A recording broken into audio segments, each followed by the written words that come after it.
This is the first podcast video for Becca's Book Talks video podcast, and I'm interviewing with Susan Salmore. So, Susan, why don't you tell everyone who you are and what you're doing right now? Well, I'm a retired elementary school teacher and a mother of two adult sons. Right now in my retirement, of course, I enjoy reading, and I'm in 3 book clubs currently. I also take a lot of classes with Cal Lutheran's FAB 50 and Better program and Cal State Channel Islands OLLI program. So I do a lot of online classes with them as well. Wow, that's awesome. So I'm sorry, you mentioned Cal. I'm sorry, you mentioned Cal Lutheran. Yeah, in Wow. Thousand Oaks. They have a program called FAB 50 and Better. And Really? yeah, and so it's geared toward classes for people like me, 50 and better. That's awesome, because I've been to Cal Lutheran to see their Kingsman Shakespeare plays. Right. Almost all the time. My girlfriend introduced me to them. But since the pandemic, we haven't really been able to go. And of course, where I was living at the time, that was almost impossible. All right, so let's get on with the interview then. All right, so going back over the questions that I have here, so if everyone knows, what I do is that I send out the interview questions to the interviewee first, so they'll have some time to gather some relevant information and to go over any other details beforehand, so they know what they're going to say. And sometimes maybe I'll throw in a question that is a little bit off tangent, but I will make sure to bring it back. So going back to the first question, so what are the top 10 books that have influenced your life and in your profession, whether it be personal narratives or stories that have left a lasting impression on you, and why? Well, it's funny, I've been asked this question before, and I was able to do a pretty succinct list of 10 books. And this time, I don't know if it's because more time has passed by, it was really hard to limit it just to 10. And even this morning, I kept thinking, oh, what about this book and this author? So I kept thinking of more and more. So, but I'd have to start out with, when I was a child, I was a good reader, but I really wasn't motivated, and I didn't like to read. I was more of a tomboy. I preferred to be outside. And it wasn't until about 5th grade when a teacher made the assignment to read a biography, and I went to the library and I found a biography on Mary Todd Lincoln.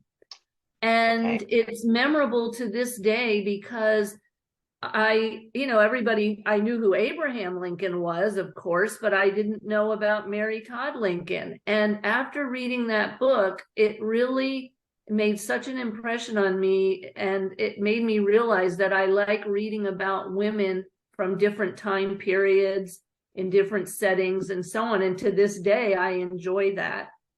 That's cool. Another impressionable one as a child was my Aunt Jean gave me a Nancy Drew book for Christmas. And again, I thought, oh, well, I better read this, because what if she asks me how I liked it? And then, I want to be able to give her an honest answer. I loved it. And I ended up, my neighbor happened to have a whole bookshelf full of Nancy Drew books. And that summer, I read every single one. I just couldn't put them down.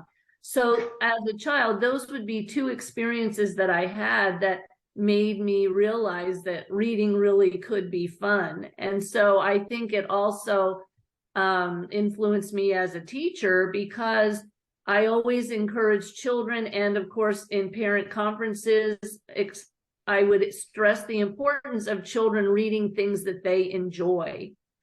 Because, in school, we're required to read certain things that are in the curriculum. And, one time I had a 5th grader who was an excellent student, always was conscientious about his assignments, would read and read well, anything that you wanted. But he admitted to me that he didn't like reading. And I read The House of Dies Dreer by Virginia Hamilton to the class.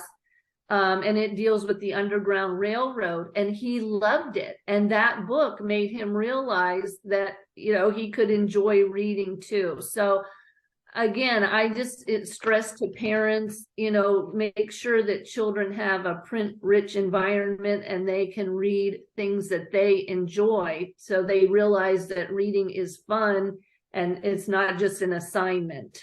Mm-hmm. So I would say that, those are some early experiences that I had. And then as a mother as well, one of my sons, one year, he wanted only dinosaur books when we went to the library. Okay, great. Then he was reading all the Pokemon chapter books. And, that wasn't my cup of tea, but it had good vocabulary, like gymnasium and things like that. So I thought, hey, he's reading. And, after he saw the movie Pearl Harbor, he wanted to read about airplanes and tanks. And again, that wasn't my cup of tea, but that's what he was into. So as long as he's reading, terrific. Yeah, so I would say, those were some things as a mother and professionally that made an impression. And then as an adult, I always was interested in Asian cultures. And of course, The Good Earth by Pearl Buck got me, started. I think that was an early one. And then I moved on I discovered Amy Tan with the Joy Luck Club and read, several of her books. Moving on then to Lisa C. with Snowflower and the Secret Fan. And that moved me through a lot of her books, Peony and Love, Shanghai Girls, China Dolls, finally The Island of Sea Women. Yes. And, oh my gosh. I did get to meet Lisa a few times. she'll send postcards when she has a new book coming out, and I get her newsletter and so on. And I told her when I met her the last time, it was at a book talk for The Island of Sea Women. And I told her that I was going to China and that her books were part of the inspiration for my trip. And she asked me where I would be visiting and so on. And so that was another thing in looking at your questions. I thought I started to see a pattern. A lot of the books that I've read have inspired travel as well. Mm-hmm. So China was one of those destinations for me. Are you going sometime this year, or? I already went before the pandemic. I think it was the spring of 2019. Okay, and, good. Yeah. Now this spring, I'm going to Japan. And that was also, again, my interest in Asian cultures. The book Hotel on the Corner of Bitter and Sweet. Yes. Oh my gosh. Wow. Yeah, so that's another one by Jamie Ford that has inspired an interest in Japanese culture for me. Yeah. And another travel experience, my mom was a fan of Anne of Green Gables, and I had heard of that, of course, but had not read it, and we planned a trip to go to Prince Edward Island because she always wanted to go to the site of Anne of Green Gables. So I thought, well, I better read the book before I go. And I loved it, and just really, Anne is just such a wonderful character. Yeah. Just such an optimistic, her outlook on life. And so that's became an all-time favorite of mine as well. I noticed on one of your previous, I think your book challenge podcast, you mentioned the Mitford series by Jan Karon. Yes. I've read the whole series, except I'm on the last one. And I think I'm waiting because I don't want it to be over. Neither do I. But there's a couple. And it's like you're going back to that town and visiting, people that that you enjoyed meeting. And I always admire an author that can write in a dialect, whether it's a country dialect or an Irish dialect or something, and she does that so well. Yeah. And I just like I said, it's like going back to the town of Mitford and seeing those friends, Father Tim and all the neighbors. Yeah. And in Yes. fact, my mom and I went to Ireland, and Father Tim goes to his ancestral home in Ireland, and it's Sligo is the place. And we actually went there. And of course, he's a fictional character, but nonetheless, it was just fun, you know, to be in Sligo where Father Tim visited his ancestral home.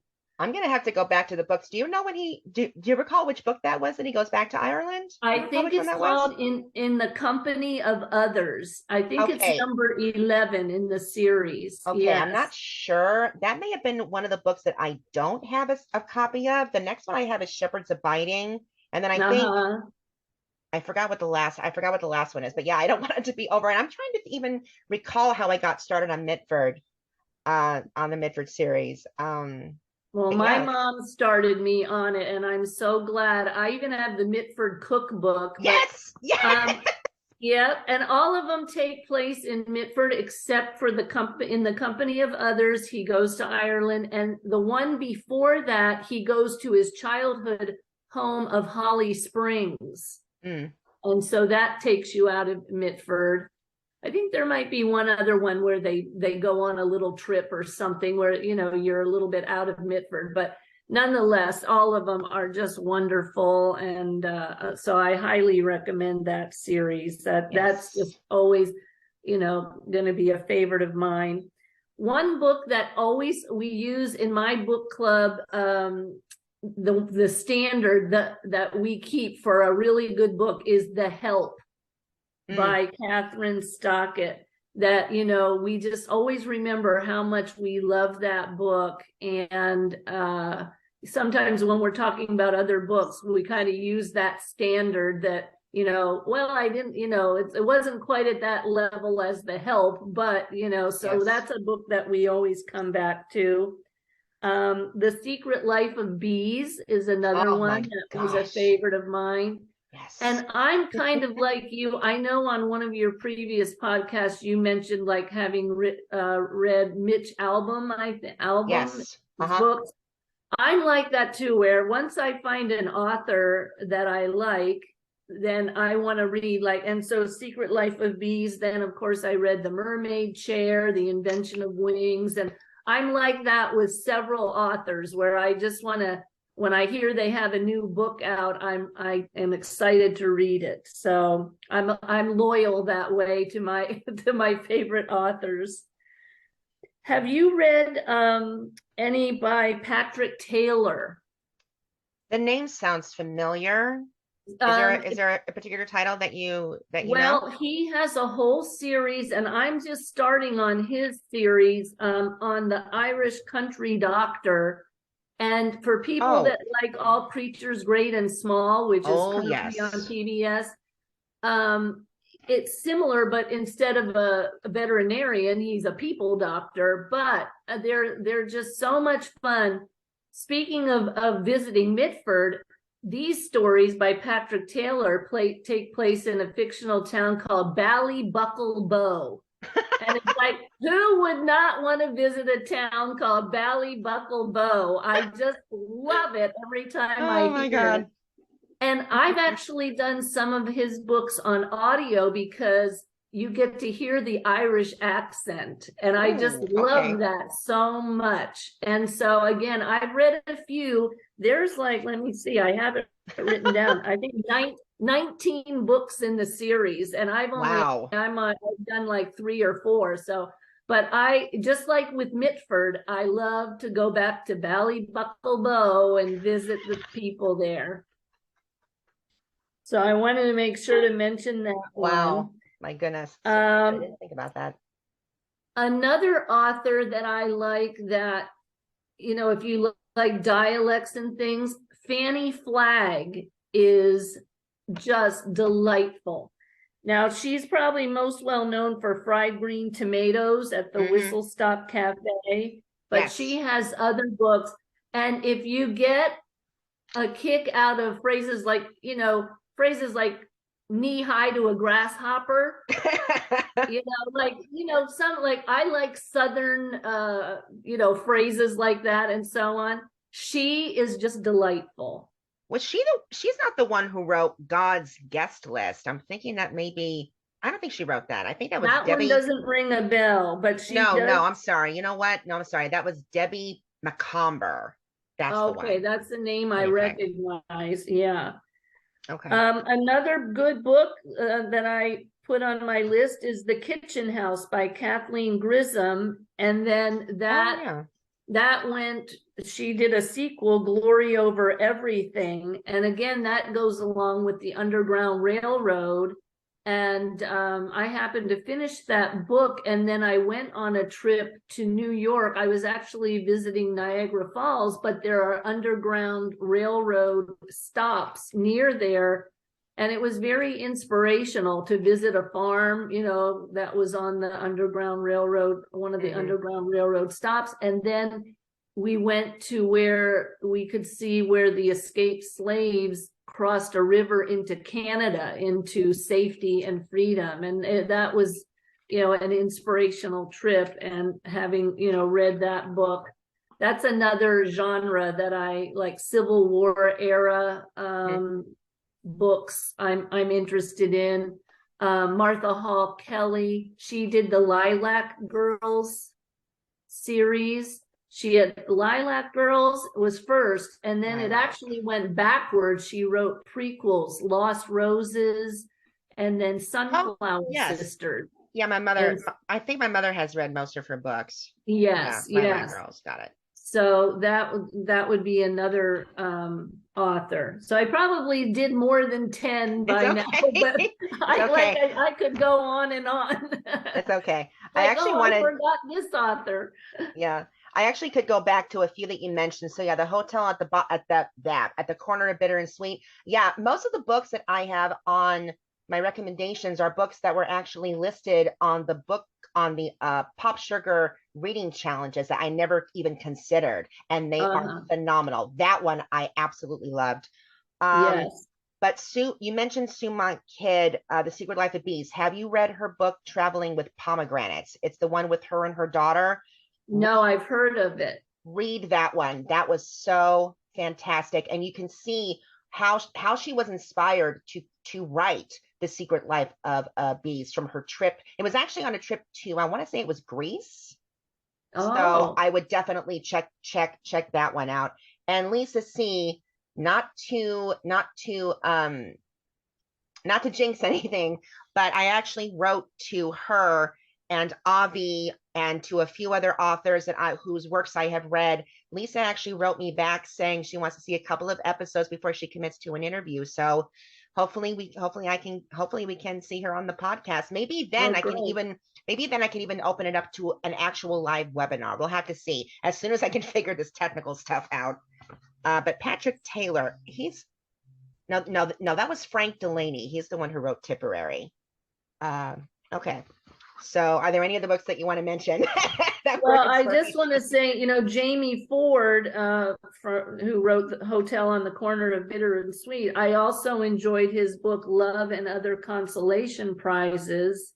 And he has a new book out that I just bought called The Many Daughters of A Fong Moy. I don't know if I'm pronouncing that correctly, but I bought it, but I haven't read it yet. But I'm definitely a fan of his. And then, we talked a little bit about dialects. A book that I read quite a while ago, 1,000 White Women by Jim Fergus. If you're into books like about pioneers and, things like that, I just was amazed at how he had women in the story from different backgrounds, and you could really hear the voices of those women. And I've come to find out. Pardon? I'm sorry, was it an audiobook that you listened to, or was it the actual book itself? No, but just in actually reading it, because he wrote the dialects and so well, I felt like I could really hear those different voices, even though I was reading it in print. And I've come to find out there's a second and third book in that series that follow 1,000 White Women. I haven't gotten to them yet. Wow. When I was watching about your reading challenge, I thought the challenge for me is being in 3 book clubs and then trying to read other books that I want to read. That's my challenge. So, but I always have 3, 4, 5 books going at the same time, and I just have to kind of pace myself. But I love it, Nice. Another author on like pioneer type topic would be Sandra Dallas. I read her book Prayers for Sale, and The Persian Pickle Club, another fun title. And that's okay. Yep. Dallas. And so that would be another genre that I follow. Nice. So, but what was surprising? What was surprising? I think you mentioned Pearl Buck. Yes. I was, when I was subbing, dare I go back into that? But when I was subbing at Nobel Middle School, I had to sub for an English class, and all these children they had to have 3 books either by the same author, or it was a trilogy, or 3 books about the same subject matter. And one of these young girls had The Good Earth, but there were 2 other titles that were underneath it. I'm like, what's this? And she says, oh, the Good Earth is a trilogy. I was like, wait a minute, what? So apparently I didn't know this, because I remember reading the book. It was going so well until that last sentence, and I just died. I just couldn't believe it. I'm like, how can she end the story on that? So I didn't know that it's a trilogy. So I'll have to read the other 2 when I can get a moment to it. Well, yeah, you and me both. I actually went to Pearl, but I'm from Pennsylvania originally, and I found out she had a home in Pennsylvania. And so my mom and I actually went and visited her homestead there, and I learned about some of the other books that she had written there, because I really was only familiar with The Good Earth. Yeah, the only other one I have of her, I have 2 others about her. One is My Several Worlds, so I believe that's like it's like an autobiography, I want to say, of her life. And the other one is about India, and it's called Mandala, I want to say. Oh, so I'm not familiar with that. But, again, well, the book club that I host, we read The Henna Artist, and then there was a second book in that series, and now a third one is coming out. So we always get excited, when we find out that a book that we really liked has a sequel, or, we always look forward to the next book coming out. Yeah, that's cool. And Kim Michelle Richardson, the Bookwoman of Troublesome Creek, was another one when she came out with The Bookwoman's Daughter. We were excited to read that one as well. I heard that Jeanette Walls, who wrote The Glass Castle, has a new book called Hang the Moon. I'm not sure if it's been released yet. If not, it'll be released soon. But I read The Glass Castle, Half Broke Horses, I enjoyed, so I'm looking forward to Hang the Moon. Nice. I'm going to recommend it to my book club, the one that I host. Jennifer Chiaverini, I'm not sure if I'm saying her name. The Quilters, that's the Quilters book, Mrs. right? Lincoln, she does a lot of quilting, a whole series. And then we read Mrs. Lincoln's Dressmaker, and like that, and she has Mrs. Lincoln's Rival, Mrs. Lincoln's Sisters. So those are some also. In fact, I have Mrs. Lincoln's Sisters right here. And sorry, what's her name again? It's Jennifer. I'm sorry, I thought it was Jessica. Jennifer Chiaverini. I can't pronounce that. I know, Chiaverini. Chiaverini. Got it. Jen. Chiaverini. Okay. Cool.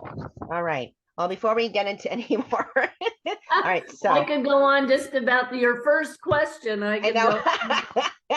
All right. So of those 10 that you actually mentioned, which of those books would you recommend especially for today's readers? Oh, wow. again, I would have to go back to, like, I think it's just so important what you're interested in. Like I was in, if you're interested in Asian cultures, then any of those authors that we mentioned, Amy Tan, Lisa C. If you're interested in Southern stories or Irish stories or, pioneer stories, it really depends on what you like. I think, just finding an author that you really like. But I recommend, all of the ones that I've read as an adult. Okay. That's why they're favorites on my list. Nice. That's cool. So the last story you read, what are your thoughts and or takeaways from that particular read? Well, I wrote down, and again, I kind of saw a pattern. You had mentioned Lessons in Chemistry, which Yes. I just read, and I also read at about the same time, because I'm usually reading, like I said, at least 3 things at once. At the same time, I was reading The Kitchen Front Yeah. by Jennifer Ryan. And then I was also listening to, I have the Chirp app. Have you heard of Chirp? Oh, hold on. Okay. I have the Chirp app on my phone, and I like that app because it's free, but then every day I get emails on audio books, book deals of the day, and they're like usually $5 or less. So I just finished The Engineer's Wife by Tracy Enerson Wood, which was about Emily Warren Roebling, who was behind the building of the Brooklyn Bridge. So those 3 books those are 3 of the recent books that I just finished: Lessons in Chemistry, The Kitchen Front, and The Engineer's Wife. The takeaway for me on all 3, they're all about, strong women, the obstacles that they face, their achievements, and also the importance of supporting each other. And it just so happened that seemed to be a common theme with all 3 of those books, and I enjoyed all 3 of them. That's great. So, which goes on to the next question. So, I'm not sure about your clubs, but are you taking part in a reading challenge with your local library group or another type of challenge at the present time? No, like I said, my challenge is just trying to keep up with all the yeah. Okay, so this one. I wanted to tell you, I'm also taking a class right now on women writing noir. And we just finished In a Lonely Place, which was written in 1947 by Dorothy B. Hughes. So that, in a way, was I won't call it a challenge necessarily, but it's outside of my normal genre. I don't usually read noir. In fact, I never have. I've seen movies in that genre. But it really intrigued me because it was a woman author, and I really enjoyed it. And there is a movie based on the book, but it doesn't follow the book very well at all. So, but the book was really good. So that in a way is a challenge that I took by, just signing up for this class, but I've enjoyed it. That's cool. Wow. So, what do you believe is the biggest obstacle facing our readers today in the wake of the current banned challenge book list from the last year, considering students, teachers, the school libraries, public libraries, and bookstore clientele? What do you think is the biggest obstacle we're facing right now? Well, I think that from what I've seen, when people put up a banned book list, that makes people want to read them more. I mean, I've seen those books become more popular. Of course, I think there should always be a discussion between teachers and parents, about age appropriateness for things and so on. I mean, I wish there could just be a peaceful dialogue about that. I understand as a parent, concerns possibly, but I also, don't believe in limiting, people's experiences and exposure to things, because it's just so beneficial to everyone to be exposed to other people's points of view, and if we're all going to get along and have tolerance and so on, you need to be open to listening to others. So the book list that you sent me, I had read How to Be an Anti-Racist, The Handmaid's Tale, The Kite Runner, and The Hate You Give. Mm-hmm. Those were 4 of the books on that list that were banned. And I think they're all wonderful books. I like to learn, I like to grow. And in order to do that, you have to expose yourself to different points of view. Yeah. And I think it's important to have an open mind. And I always wanted my 2 sons to be exposed to, different viewpoints and to be, a thinking person and a compassionate person. Somebody who is willing to be open to other ideas. Yeah. So, and I believe you also answered that other question, books on the current ban. So you mentioned those 4 and why you believe those books why do you think those books need to be brought back from the banned list? Well, I think there's, The Handmaid's Tale in particular deals with censorship and, the dangers of censorship. It's like, gosh, who's going to be censored next?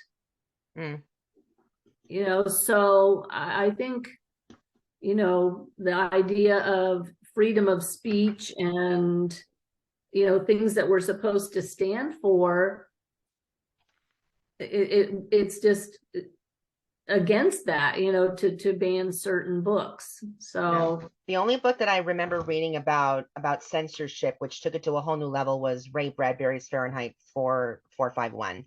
That's the one that I have taught to my students all the time, and they loved it. Oh yeah. So was there ever a story or narrative that was a challenge for you to complete or to read through due to the nature of the content or the subject matter? I think with that question, it made me think more of the nonfiction titles that I've read, and I am in one of my book clubs is a nonfiction book club.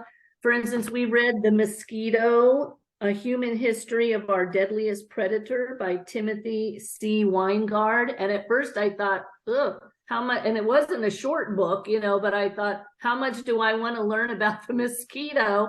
But it was very interesting. I mean, it really went through human history and how the mosquito was the downfall. You hear about, like, in warfare, often it's disease that kills more people than the actual war. So that was one that at first it was like, oh, gee, this will be a challenge for me, but it was quite interesting. And then another one that came to mind was The Rape of Nanking by Iris Chang, because again, it's about a horrific time in China's history, and it was difficult because of the subject matter and it just being such a horrific time. But that was as hard as it was to get through Lisa C's The Island of Sea Women. I had never heard of that incident, and until I